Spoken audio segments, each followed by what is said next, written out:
Hello everyone. तो आज हम लोग पढ़ने वाले हैं गुणनखंडों के योग, यानी कि इससे पहले हम लोग पढ़े थे गुणनखंडों की संख्या कैसे ज्ञात करें। आज हम लोग पढ़ेंगे उन्हीं गुणनखंडों का अगर योग ज्ञात करना हमें तो कैसे निकालेंगे। ठीक है, तो सबसे पहली बात आती है कि करना क्या है। देखिएगा, गुणनखंडों के योग यानी कि कोई भी संख्या आपके पास दी हुई है, गुणनखंडों के योग या फिर का योग के योग। चलिए देखिएगा, तो इसमें भी 4 टॉपिक पढ़ेंगे, सम विषम, ठीक है, और कुल गुणनखंडों का योग या फिर गुणजों का देख लिया जाएगा। तो सबसे पहली बात आती है आपके पास गुणनखंडों के योग। इसका मतलब ये है कि मान लीजिए कोई संख्या आप ले लिए, जैसे मान लीजिए कोई संख्या 72 ले लिए, ठीक है। अब इस 72 का जो भी गुणनखंड बन रहा होगा, यानी कि जितने भी इसके गुणनखंड होंगे, गुणनखंड कहने का मतलब क्या था कि जो जो संख्या है इसको विभाजित कर दे, जैसे 1 2 3 4, उसके बाद 6, उसके बाद आपके पास आ जाएगा 6 7 8 8, फिर 9, फिर 12, और उसके बाद आप कटेगा ये 18 से सीधे सीधे 18, फिर 36, फिर आ जाएगा आपका 72। ठीक है, चलिए अब जरा ध्यान से देखिएगा, ये जो भी संख्या आपके पास मिली, जैसे 1 2 3 जो भी मिल रहा है, ठीक है। अब हमें करना क्या है कि जो भी अंक यहाँ मिले हैं इन सब का योग ज्ञात करना। क्या ज्ञात करना? योग, यानी कि इन सबको जोड़ करके कितना होगा यही ज्ञात करना। ठीक है, तो सबसे पहला टॉपिक आपके पास मिलेगा कि कुल गुणनखंडों की संख्या। कुल गुणनखंडों, अच्छा संख्या तो हम लोग ज्ञात कर लेते ना, ये तो हमारे पास कुल गुणनखंडों का योग निकालना है, का योग। पहला टॉपिक हमारा कुल गुणनखंडों का योग। ठीक है, चलिए इसको शुरू करने से पहले जिन्होंने अभी तक सब्सक्राइब नहीं किया है प्लीज़ सब्सक्राइब कर लीजिएगा। एट लास्ट अगर वीडियो पसंद आता है तो प्लीज़ लाइक कर लीजिएगा, और जो भी लोग पढ़ रहे हो, ठीक है, अपने दोस्तों वगैरह में शेयर करते रहें। जो भी जिनको भी ये वीडियो नीड है, आपको जिसको भी लगता है कि इनको ज़रूरत है, ठीक है, उनको शेयर करें। चलिए देखिएगा, कुल गुणनखंडों का योग। अब करना क्या है, जब भी ऐसे कुछ कह दे तो पिछला अगर टॉपिक आप देख क्या है, पिछला अगर आप जो भी हमारा पार्ट पढ़ा था इसके पहले, जैसे गुणनखंडों की संख्या ज्ञात करने के लिए जो भी हमारे पास पढ़ा था, ठीक है, लेक्चर, उससे देख लिए हैं अगर, तो समझिएगा कि वही सेम प्रोसेस इसमें अप्लाई करना है। सेम प्रोसेस क्या करना है, इसमें अप्लाई करना है। तो हम 72 का अगर गुणनखंड करें, अभाज्य गुणनखंड, तो हमारे पास क्या मिलेगा, यही मिलेगा 8 9 72। ठीक है, अब देखिए जब योग निकालना है, पहले क्या निकालना था, हमें संख्या निकालना था, तो +1 करके निकाल लेते थे आसानी से। ठीक है, यानी कि प्लस इसमें 1 कर लिए, +1 इसमें कर लिए, दोनों का गुणा कर दिए। यहाँ पे आ जाएगा 12, यहाँ पे आ जाएगा यहाँ पे आ जाएगा 4, यहाँ पे आ जाएगा 3, और 4 3 12, 1 2 3 4 5 6 7 8 9 10 11, कुछ छूट गया होगा देख लीजिएगा। ठीक है, 12 मतलब टोटल संख्या कितनी आ जाएंगी, 12 आ जाएंगी। ठीक है, चलिए आगे चलते हैं। अगर हमें इनका योग निकालना होगा तो हम करेंगे क्या, योग बराबर करेंगे क्या, इनके जो भी घात लिखे हुए हैं इनको घटते हुए क्रम में जोड़ते हुए लिख लेना है। घटते हुए क्रम में जोड़ते हुए ऐसे लिख लेना है। ठीक है, सेम प्रोसेस 3 के लिए भी करना है, इनको घटते हुए क्रम में जोड़ते हुए लिख लेना है, ऐसे 0 तक आएंगे। ठीक है, जो भी इनका घात होगा 0 तक जाएगा, इनका भी घात कहाँ तक जाएगा, 0 तक जाएगा। अब इनको सोल्यूशन शुरू कीजिए। इसका सोल्यूशन 8, इसका 4, इसका 2 1, यहाँ आ जाएंगे 9 3 1। ठीक है, ये टोटल जोड़ करके कितना हो जाएगा आपके पास, 10 5 15 कूड़े ये कितना हो जाएगा आपके पास, 13 15 3 45, 45 को 5 हासिल 4, 15 कम 15, 15 और 4 कितना हो जाएगा आपके पास, 19, यानी कि 195 टोटल हो जाएगा। यानी कि इनके जितने भी गुणनखंड हैं उन सब का योग किया जाए तो कितना मिल जाएगा हमें, 195 मिल जाएगा। ठीक है, हमको लग रहा है यहाँ पे 24 छूट गया था, तो 24 ऐड कर लीजिएगा। 24 3 72 होता है, 24, उसके बाद आ जाएगा आपका 36, फिर आ जाएगा 72। अब देखिएगा 1 2 3 4 5 6 7 8 9 10 11 12, टोटल 12 हो जाएंगे। ठीक है, तो अगर सबको जोड़ा जाए, सबका योग किया जाए तो कितना आ जाएगा, 195 आ जाएगा। चलिए थोड़ा सा देख लेते हैं कैसे कैसे। अगर इन दोनों को जोड़ लें तो कितना मिल गया हमें, 10 मिल गया। इन दोनों को जोड़ लें तो कितना मिल जाएगा, 10 मिल जाएगा। इन दोनों को जोड़ लें तो कितना मिल जाएगा, 10 मिल जाएगा। ठीक है, ये संख्या और ये संख्या और ये पूरी तरह से जुड़ चुकी है। अब 3 बचा है। ठीक है, 3 को अगर इससे जोड़ा जाए तो कितना मिल जाएगा, 15 मिल जाएगा। अब इसको अगर जोड़ा जाए तो 80 90 मिल जाएगा। ठीक है, इनको जोड़ा जाए तो कितने हो जाएंगे, ये दोनों मिल करके 60 हो जाएंगे। ठीक है, इन सबको अब जोड़िए, ध्यान से देखिएगा, इन सबको जोड़ा जाए तो यहाँ पे क्या मिल जाएगा आपको, 5। ठीक है। यहाँ पे 1 2 3 4 4 10 और 19, ये हो जाएगा 19। यानी कि इन सबका जोड़ यानी इन सबका योग, जो भी गुणनखंड है उन सबका योग, कुल योग कितना आ जाएगा 195 आ जाएगा। बात समझ में? बिल्कुल सिंपल सा है। पूरा का पूरा योग अगर किया जाए इनके गुणनखंडों का तो 195 आ जाएगा। ऐसे कोई भी संख्या आपको मिल जाए, कोई भी संख्या हो, उन सबका गुणनखंड क्या हो जाएगा, उन सबके गुणनखंडों का योग कितना मिल जाएगा हमें।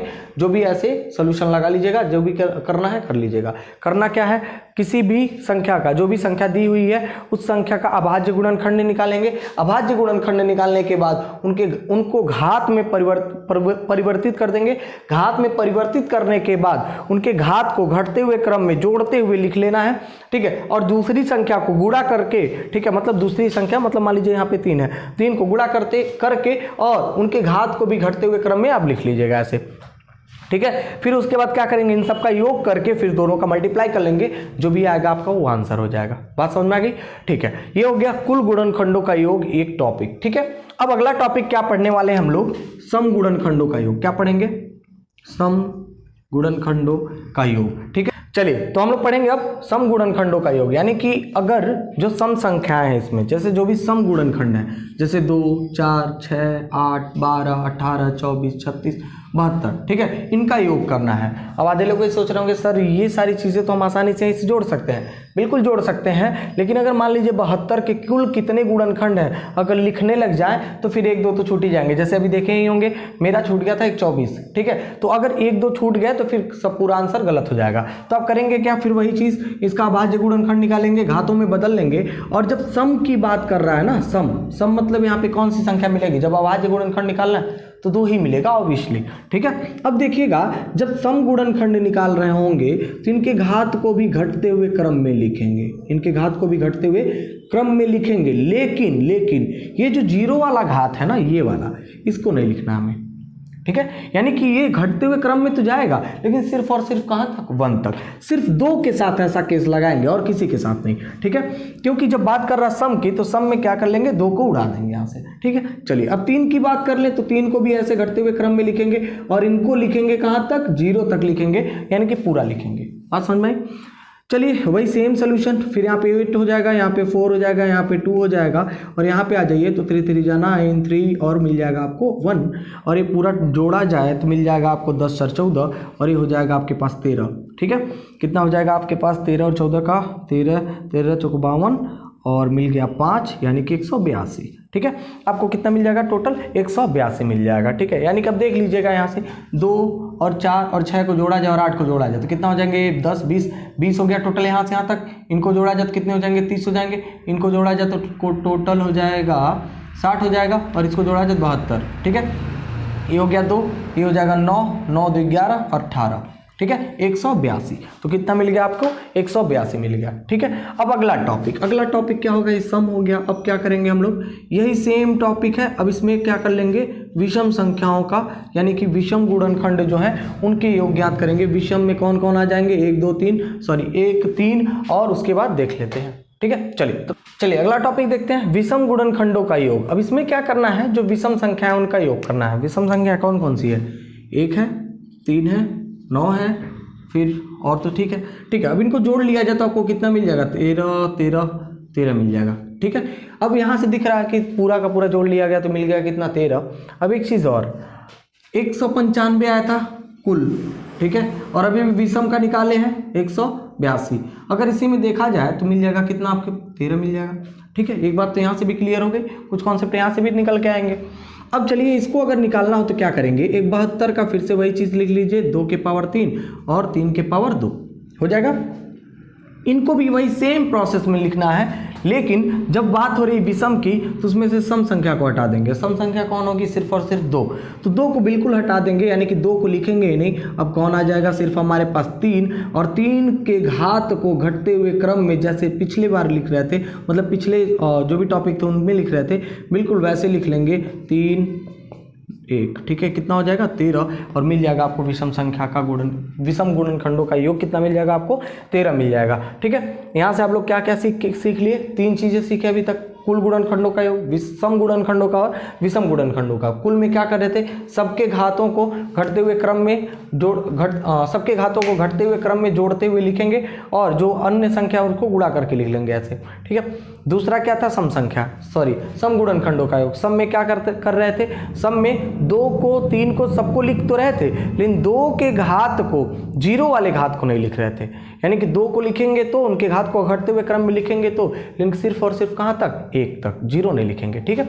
वो हो गया। विषम में क्या करेंगे, विषम में जब विषम की बात हो रही तो सीधे सीधे सम संख्या को डिलीट यानी कि गायब कर देंगे और विषम सम संख्या क्या हो जाएगी आपके पास 2, और 2 को बिल्कुल पूरी तरह से हटा देंगे, छोड़ देंगे, बचेगा कौन, सिर्फ जो विषम संख्याएं होंगी उनको, वे बच जाएंगे, ठीक है।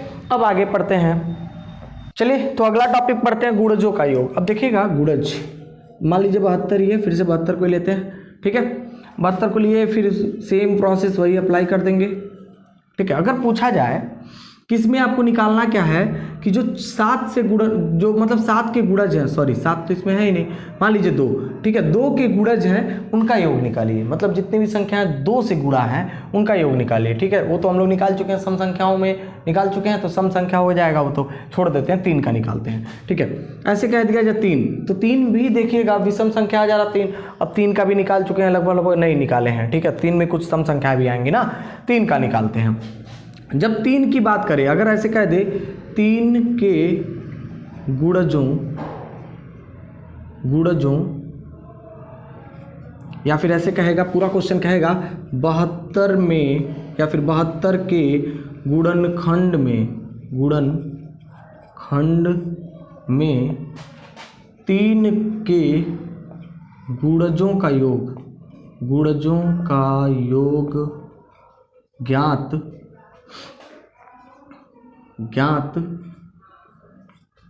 कीजिए, ठीक है, ज्ञात कीजिए।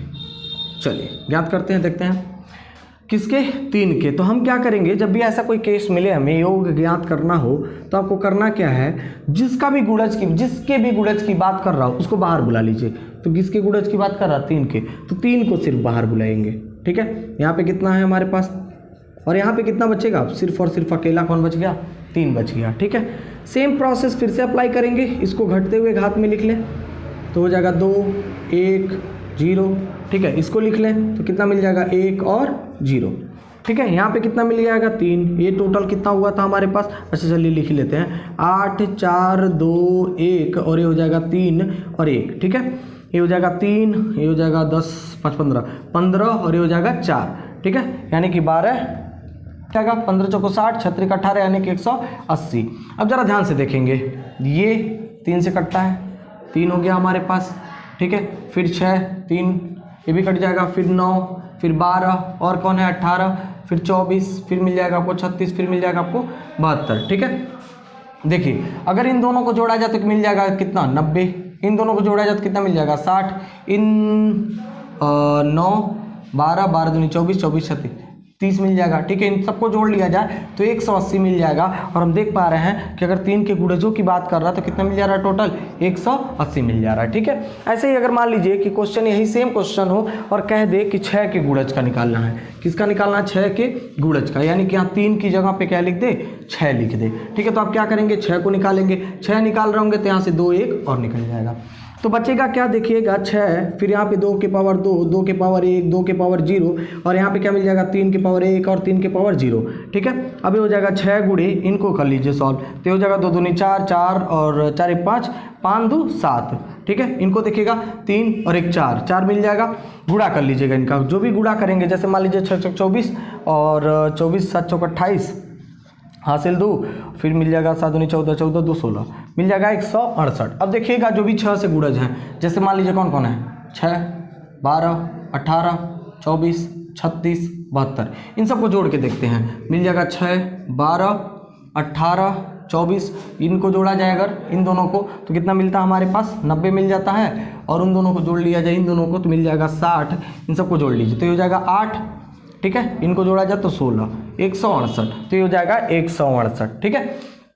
चलिए तो अब चलते हैं, बस हमारे ख्याल से इसका पूरा योग, गुणनखंडों के योग के सारे टाइप, जितने भी 4 टाइप के क्वेश्चन बनने वाले हैं, समझ में आ गया होगा। पहला टाइप था क्या, पहला टाइप था कुल गुणनखंडों का योग, कुल गुणनखंडों का योग, दूसरा क्या था हमारे पास सम गुणनखंडों का योग, तीसरा क्या था विषम गुणनखंडों का योग, चौथा क्या है गुणजों का योग, यानी कि जो भी इसमें गुणनखंड, जो भी किसी संख्या के गुणनखंड में जिसके भी गुणज की बात कर ले, ठीक है, उनका योग निकालना हो तो हम कैसे निकालेंगे, ऐसे निकाल लेंगे।